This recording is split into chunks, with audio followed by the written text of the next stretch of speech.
Hello મિત્રો, કેમ છે? મજામાં ને? વરસાદની સિઝન શરૂ થાય ને એટલે ભજીયાની ડિમાન્ડ તો આવતી જ હોય છે. અને એક બાજુ વરસાદ વરસતો હોય અને બીજી બાજુ ભજીયા ખાવાની ખૂબ જ મજા આવતી હોય છે. તો આજે મેં લાલ અને લીલા મરચાંના રીંગ ભજીયા બનાવ્યા છે.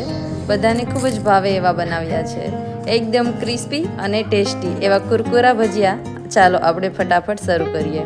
તો એના માટે મેં અહીંયા લાલ અને લીલા મરચાં મોટી સાઇઝના લઈ લીધા છે. એને આવી રીતે ગોળ ગોળ રીંગમાં કાપી લઈશું.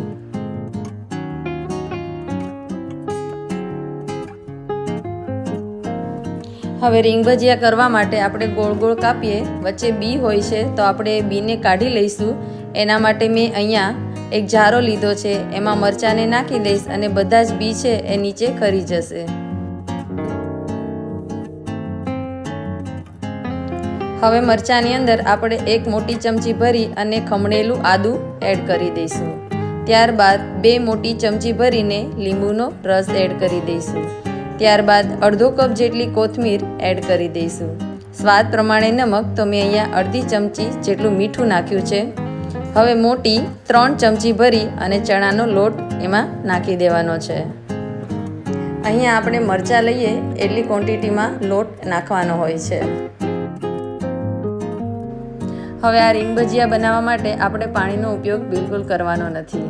આમને આમ જ ચણાનો લોટ અને મરચાંને મિક્સ કરી દેવાના છે. અને જો તમારે થોડા ખાટા મીઠા બનાવવા હોય તો તમે એમાં થોડી ખાંડ પણ એડ કરી શકો છો. અહીંયા લીંબુનું પાણી નીતરશે અને સરસ એવું મરચાંને કોટિંગ થઈ જશે. મરચાંને આપણે ક્રિસ્પી બનાવવાના છે એટલા માટે અહીંયા કોઈ સોડા કે એવું કશું જ નાખવાનું નથી.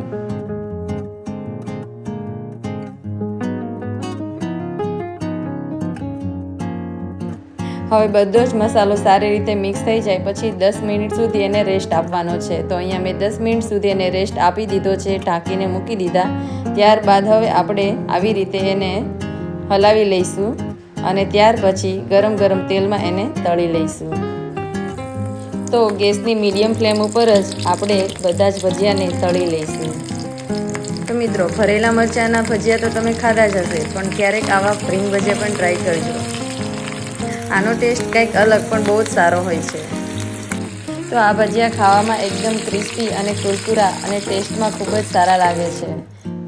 અહીંયા મરચાંને થોડા ક્રિસ્પી થવા દેવાના છે અને ત્યારબાદ એક પ્લેટમાં કાઢી લેવાના છે. આ રીંગ ભજીયાને તમે ચા અથવા ચટણી સાથે સર્વ કરી શકો છો અને એમનામ પણ આ ભજીયા ખૂબ જ સરસ લાગે છે. તો ક્રિસ્પી રીંગ ભજીયા કેવા લાગ્યા? સારા લાગ્યા હોય તો વિડીયોને લાઇક અને શેર કરજો. ચેનલને હજી સુધી સબસ્ક્રાઈબ ન કરી હોય તો સબસ્ક્રાઈબ કરજો. તો મળીશું મારા નવા વિડીયો સાથે. ત્યાં સુધી આવજો.